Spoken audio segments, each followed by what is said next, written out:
बच्चों, कैसे हैं आप लोग? आई होप आप सब अच्छे होंगे। तो चलिए शुरू करते हैं अपनी कविता मैं सबसे छोटी हूँ। पाठ का विषय, एक छोटी सी बच्ची जो कभी भी बड़ा नहीं होना चाहती है। हमारे पाठ में बताया गया है कि एक छोटी सी बच्ची है, वो कभी भी बड़ा नहीं होना चाहती, वो जितनी है बचपन में ही रहना चाहती है। पाठ का उद्देश्य, सदैव माँ के प्यार की छाव बनाए रखना। मतलब वो अपने माँ के प्यार में ही रहना चाहती है, वो कभी बड़ी नहीं होना चाहती। मैं सबसे छोटी हूँ, तेरी गोदी में सोऊं, तेरा अंचल पकड़ पकड़ कर फिरूं सदा माँ तेरे साथ। छोटी बच्ची कहती है कि मैं सबसे छोटी रहना चाहती हूँ। आपकी मतलब अपनी माँ को कहती है कि मैं तुम्हारी माँ तुम्हारी गोद में सोना चाहती हूँ। तेरा अंचल मतलब साड़ी का पल्लू पकड़ पकड़ कर हमेशा तुम्हारे साथ फिरना चाहती हूँ। कभी न छोड़ू तेरा हाथ, बड़ा बनाकर पहले हमको तू पीछे चलती है मात। कहती है, छोटी बच्ची कहती है कि मैं कभी भी अपनी माँ का हाथ नहीं छोड़ना चाहती हूँ। बड़ा बनकर हमें जब माँ तुम बड़ा बनाती हो तो आप पीछे पीछे चलती है। मतलब जब हम चलते हैं तो माँ हमारे पीछे पीछे हमारे साथ हमें चलना सिखाती है। हाथ पकड़कर फिर सदा हमारे साथ नहीं फिरती दिन रात। मतलब छोटी बच्ची कहती है कि जब हम बड़े हो जाते हैं एक बार, तो फिर हमारी माँ हमारा हाथ पकड़कर हमें चलना नहीं सिखाती, फिर वो हम खुद चलना सीख जाते हैं। फिर हमारी माँ हमारे साथ दिन रात नहीं घूमती। अपने कर से खिला धुला मुख, धुल पहुँच सज्जित कर गात, थमा खिलौना नहीं सुनाती। मतलब इसमें हमें बताया गया है कि जब हम बड़े हो जाते हैं तो माँ हमें अपने हाथ से नहीं खिलाती, हमारा मुंह नहीं धोती, हमारे हाथ नहीं पोंछती और हमें गाना या लोरी नहीं सुनाती। जब हम बड़े हो जाते हैं तो वो ये सब चीज़ें नहीं करती। इसीलिए जो छोटी बच्ची है वो कभी बड़ा नहीं होना चाहती है। बताइए बच्ची की क्या इच्छा है? बच्ची की यही इच्छा है कि वो कभी बड़ी नहीं होना चाहती, वो घर में सबसे छोटी रहना चाहती है। विचारात्मक कौशल, बच्ची किसकी छाया में रहना चाहती है? हमने कविता में पढ़ा बच्चों, बच्ची अपनी माँ की छाया में रहना चाहती है। हमें सुखद परियों की बात ऐसी बड़ी न होऊं मैं। मतलब कि मैं हमेशा परियों की बातें सुनती रहूं अपनी माँ से, मैं कभी बड़ी नहीं होना चाहती हूँ। तेरा स्नेह न खोऊं मैं तेरे अंचल की छाया में, कि माँ मैं तुम्हारा प्यार कभी नहीं खोना चाहती, हमेशा तेरी अंचल मतलब तेरे आंचल में सोना चाहती हूँ। छिपी रहूं निस्पृह निर्भय, कहूँ दिखा दे चंद्रोदय। मतलब कि मैं हमेशा माँ तुम्हारे आंचल में निडर मतलब बिना डर के और बिना किसी लोभ के हमेशा तुम्हारी छाया में छिपी रहना चाहती हूँ। और जहाँ से आप मुझे अपनी छाया में छुपाकर चांद को निकलते हुए दिखाती हैं, मैं हमेशा ऐसे ही छोटी रहना चाहती हूँ। कविता के कवि का नाम है सुमित्रा नंदन पंत। जीवन कौशल, बच्ची को परियों की कहानियाँ वाली बातें क्यों पसंद नहीं है?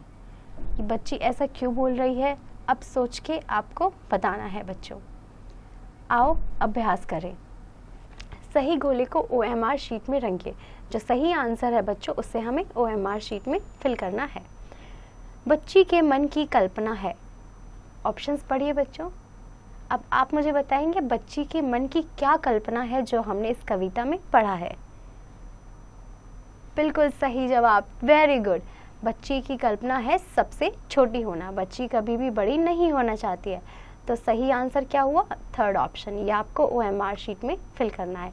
ऐसे ही आपको बाकी सभी में भी फिल करना है।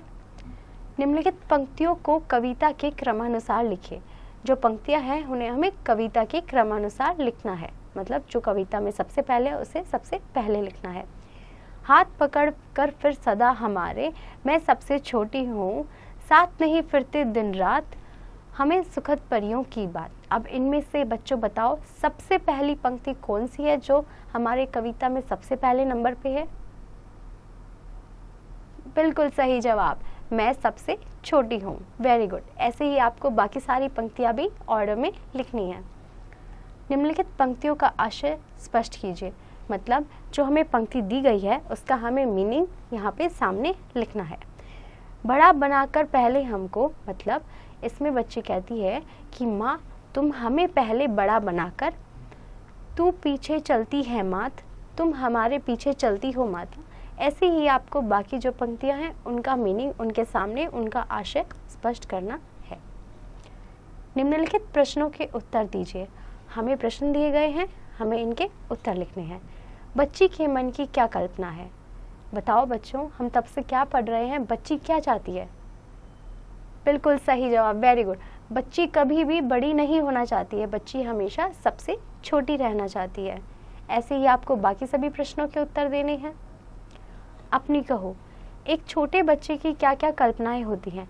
अब हमें बताना है कि एक छोटा बच्चा क्या क्या चाहता है, मतलब उसकी क्या क्या इच्छाएं होती हैं। माँ का साथ रहे, हाँ बिल्कुल माँ के साथ रहना चाहता है। माँ का सबसे अधिक प्रेम मिले, माँ के आंचल की छाया मिले, माँ से खिलौने मिलते रहें, परियों की कहानियाँ सुनना। ये सभी आप भी छोटे बच्चे हैं, आपकी भी यही सारी कल्पनाएं होंगी। ऐसे ही इस छोटी बच्ची की भी यही कल्पनाएं हैं। आपकी क्या कल्पना है, हाँ या नहीं में उत्तर दीजिए। माँ के आसपास रहना, क्या आप अपनी माँ के आसपास रहना चाहते हैं? बताइए बच्चों। जैसे आपकी जब छुट्टी होती है तो आप हमेशा अपनी मम्मी की तरफ जब भागते हैं, अपने मम्मी पापा को देखते हैं कि मेरे मम्मी पापा कहाँ गए, ऐसे ही। तो इसका सही जवाब क्या हुआ, हाँ या नहीं? बिल्कुल सही जवाब, वेरी गुड। इसका आंसर हुआ हाँ, माँ के आसपास रहना।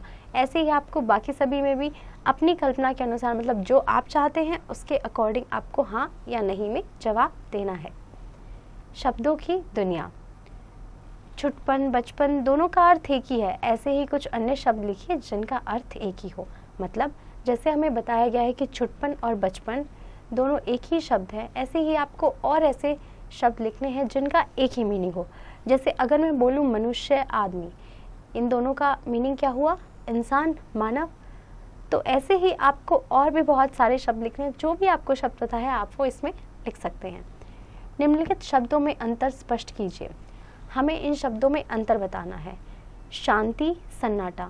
शांति मतलब जब अगर हम किसी को शांत कर दे, कहीं हम बोले कि शांत हो जाइए, शोर मत कीजिए, तो शांति बन जाती है। सन्नाटा मतलब बिल्कुल वहाँ से कोई भी आवाज़ नहीं आना, बिल्कुल सब, वहाँ पे कोई है ही नहीं, सन्नाटा है वहाँ पे।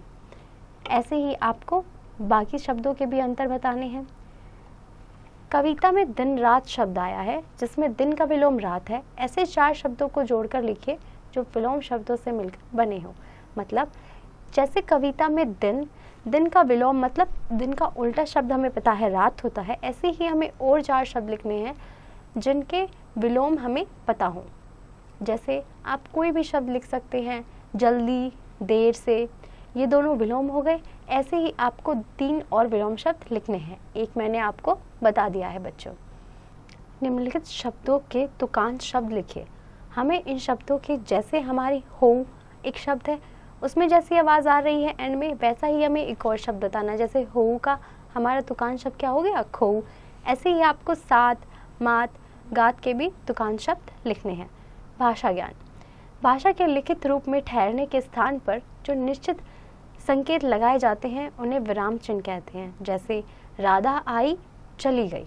मतलब जब भी हमारा कोई सेंटेंस, जैसे हमारा इंग्लिश में कोई सेंटेंस खत्म होता है बच्चों, तो हम क्या करते हैं, उसके पीछे फुल स्टॉप लगा देते हैं। ऐसे ही हिंदी में क्या करते हैं, जब कोई भी वाक्य हमारा पूरा होता है तो उसके पीछे हम विराम चिन्ह लगा देते हैं।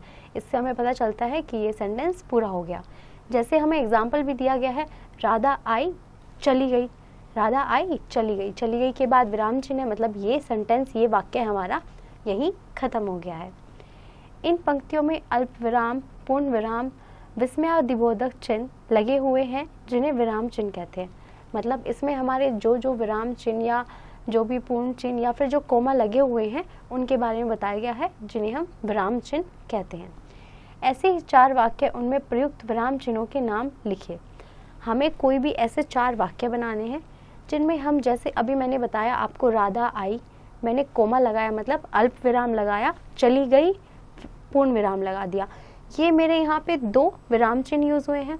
आपको ऐसा ही एक वाक्य बनाना है और उसमें जो जो आपके चिन्ह, विराम चिन्ह यूज़ हो रहे हैं वो आपको यहाँ पे साइड में लिखने हैं। ऐसे ही आपको 4 वाक्य बनाने हैं। निम्नलिखित वाक्यों में प्रयुक्त सर्वनाम छांटकर लिखिए। मैं सबसे छोटी हूँ। हमें क्या करना है, जो भी हमें वाक्य दिया गया है उसमें से हमें सर्वनाम छांटकर लिखना है। अब मैं सबसे छोटी हूँ में सर्वनाम क्या हुआ, मैं। ऐसे ही आपको बाकी सभी वाक्यों में से भी सर्वनाम छांटकर लिखने हैं। मौखिक ज्ञान, बोलने का समय। चित्र देखकर निम्नलिखित प्रश्नों के उत्तर दीजिए। अब हमें चित्र दिया गया है बच्चों, आपको अपनी बुक में एक चित्र दिख रहा है, उस चित्र को देखकर हमें छोटे छोटे क्वेश्चंस के कुछ आंसर देने हैं। जैसे सबसे पहला सवाल है, माँ का दिन कैसे गुजरता है। चित्र में हम देख रहे हैं माँ कपड़े धो रही है, माँ खाना बना रही है, माँ बर्तन साफ कर रही है।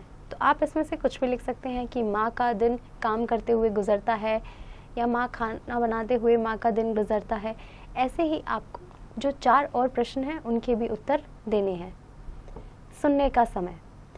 बच्चों को कहानियाँ सुनाते समय माँ सदैव बच्चों को चांद दिखाती है, चांद को दिखाकर उसकी कहानी सुनाती है। जैसे जब भी आप छोटे बच्चे होंगे, आपकी माँ या दादी, नानी, दादा, दादी, वो सब आपको चांद को दिखाकर कहानियाँ सुनाते हैं, जिससे आपको बहुत अच्छा फील हो, आपको बहुत अच्छे से नींद आ जाती है। उसके बाद जब कहानियाँ सुनते हैं तो हमें अच्छा फील होता है, आनंद आता है। ऐसे ही बस इसमें बताया गया है कि बच्चे को उसकी माँ सदैव चांद दिखाती है और चांद दिखाकर कहानियाँ सुनाती है। आप भी चित्र देखकर बताइए कि माँ बच्चे को क्या बता रही होगी। अब आपको भी ये चित्र देखकर बताना है कि माँ बच्चे को क्या बता रही है। अब जैसे कि बच्चों आप चित्र में देख रहे हैं, चित्र में क्या देख रहे हैं, एक बच्चा है, उसके साथ उसकी माँ है और वो उसको चांद दिखा रही है, तारे दिखा रही है। तो यही आपको बस इसमें लिखना है। सोचिए और लिखिए। बच्ची सबसे छोटी क्यों होना चाहती है। बताइए, बच्ची सबसे छोटी क्यों होना चाहती है। हमने कविता में पढ़ा बच्ची सबसे छोटी इसलिए होना चाहती है ताकि उसको हमेशा माँ का स्नेह मिलता रहे, वो माँ के आंचल से कभी भी दूर नहीं होना चाहती है, हमेशा माँ के आंचल की छाया में रहना चाहती है। क्रियात्मक अभिव्यक्ति। दिए गए चित्र को पूरा कीजिए और रंग भरिए। हमें इस छोटी बच्ची का चित्र दिया गया है और हमें इसमें आपको जो भी आपका मन करे बच्चों, वो आपको इसमें कलर्स फिल करने हैं। इस छोटी सी लड़की को उसकी माँ से मिलाइए, इसे रास्ता नहीं मिल रहा है, आप इसकी मदद कीजिए। मतलब इसमें आपको दिख रहा होगा, आपको एक पज़ल दी गई है, वो पज़ल आपको सॉल्व करनी है। यहाँ लड़की खड़ी है, यहाँ उसकी माँ है और आपको पज़ल सॉल्व करके उसको उसकी माँ तक मिलाना है। आप ये बहुत इजीली कर लेंगे बच्चों। तो हमने इस पूरी कविता में क्या पढ़ा। हमने इस कविता में पढ़ा कि जो बच्ची है वो सबसे छोटी होना चाहती है, वो कभी भी बड़ी नहीं होना चाहती, वो हमेशा माँ के स्नेह लेना चाहती है, वो हमेशा माँ से कहानियाँ सुनना चाहती है, कभी भी माँ के आंचल की छाया से दूर नहीं होना चाहती। आई होप बच्चों आपको ये कविता बहुत अच्छे से समझ आई होगी। अब आप घर पर इसका अच्छे से अभ्यास कीजिए।